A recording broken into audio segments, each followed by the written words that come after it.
So I'm at one of my favorite places, Joann's. I have moved away from big town life and I don't have a Joann's anymore. So I was in town and I was like, I must stop. I must stop. You guys, have you ever noticed their little tagline? Handmade happiness. How cute is that? Well, here we go. Gonna go in. Oh, too bright for that. And just share some of the handmade happiness that I find with you guys. All right, let's go to it.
hey guys, well that was fun.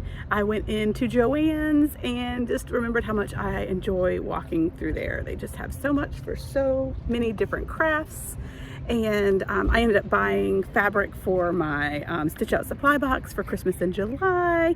So I got what was needed for doing stockings. We're gonna actually make in the hoop stockings, and I cannot wait. So I got red and white flannel, and they are going to be awesome. So anywho, if you have a Joann's, it's a super fun place to shop, and you can actually do it online too. And they actually honor all coupons. They have great coupons.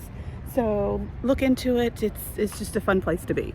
So I'm gonna hop in my car and head back to the beach. Hope you all guys have a good day. Happy stitching.